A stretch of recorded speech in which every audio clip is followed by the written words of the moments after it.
عوام میں ایک بار پھر خوش آمدید. ہم بات کر رہے ہیں 32 دن بعد پاکستان افغان سرحد دوبارہ کھلنے کے حوالے سے.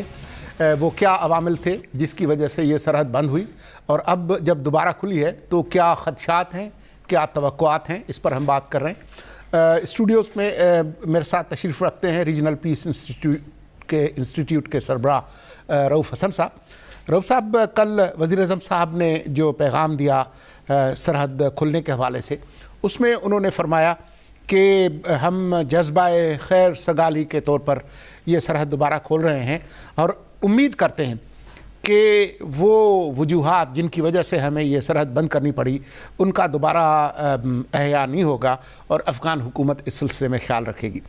آپ کیا سمجھتے ہیں کہ اس سلسلے میں کوئی امکان ہے کہ دوبارہ اس طرح کے خراب حالات ہوں؟ کہ سولنگی صاحب تھینک یو.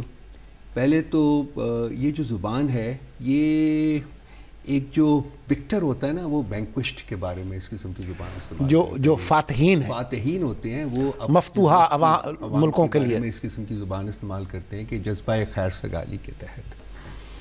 اور یہاں میں اپنے دوست کا ایک لفظ پک کرنا چاہوں گا، بے حسی.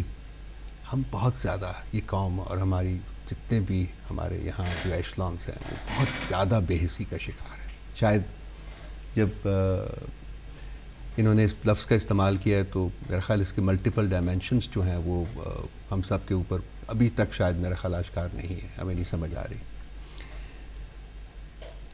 پاکستان اور افغانستان کا مسئلہ کیا ہے؟ مسئلہ یا مسئلوں کی بات کی جائے تو دو ایک پرنسپل ایشوز ہیں جس کو کہ ہم ہینڈل نہیں کر پا رہے. ہم آج تک افغانستان کو ایک ساورن اور انڈیپینڈنٹ ملک کے طور کے اوپر ایکسیپٹ ہی نہیں کر سکے، ان دا سینس کہ ہم آج تک اس کو انڈیا کی ایکسٹینشن کے طور کے اوپر ڈیل کرتے ہیں. ہماری پالیسی جو ہے افغانستان کے بارے میں کوئی ہے ہی نہیں ہے.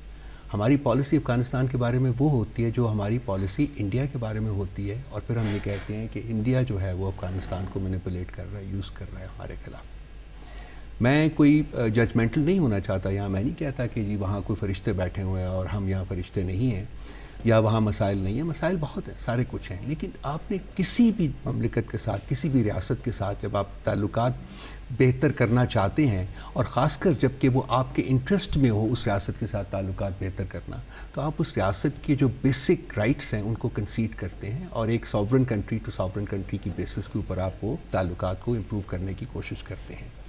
آج اگر دیکھا جائے، جیسے کہ طاہر صاحب نے کہا ہے کہ پچھلے 4 سال میں جتنے بھی انیشیٹوز آئے ہیں وہ افغانستان کی طرف سے آئے ہیں، اسٹارٹنگ ود پریزیڈنٹ غنی's وزٹ ٹو پاکستان، جو کہ ایک گراؤنڈ بریکنگ وزٹ تھا، اور اس میں وہ بہت کچھ انہوں نے وہ کام کیے جو کہ اس سے پہلے کسی افغان لیڈرشپ کو ہمت نہیں ہوئی تھی کرنے کی، جس کی وجہ سے میرا خیال ان کو پولیٹیکل مشکلات کا اپنے وہاں ملک میں سامنا کرنا پڑا.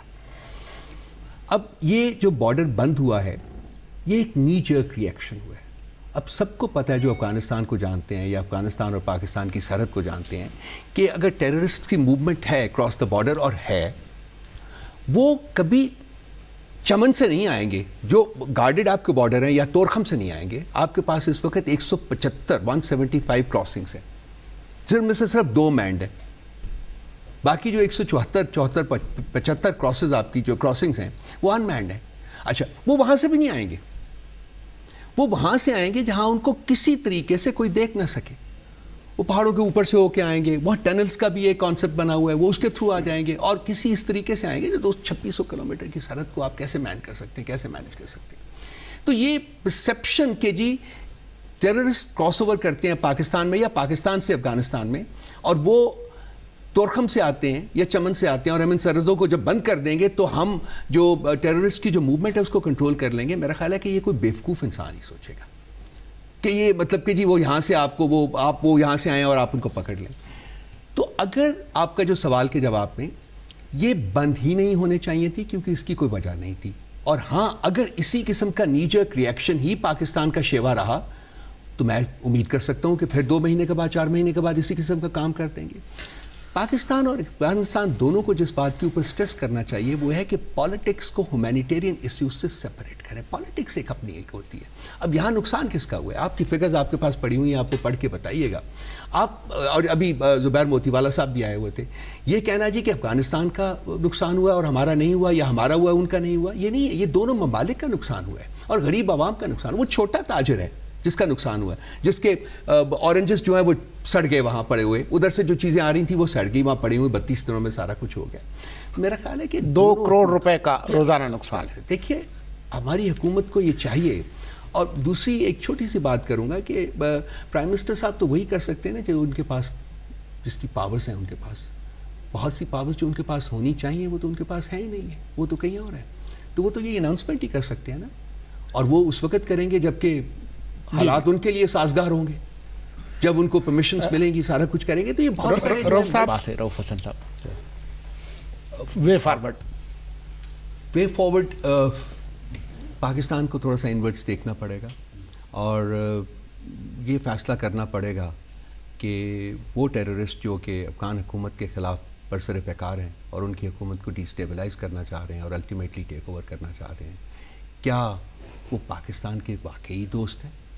اور اگر وہ ایسا کرنے میں کامیاب ہو جاتے ہیں افغانستان میں, تو کل پاکستان کے ساتھ وہ کیا کریں گے؟ یہ وہ ایک بیسک ایک پیراڈاکس ہے پاکستان جس کو ہمیں سمجھنے کی ضرورت ہے.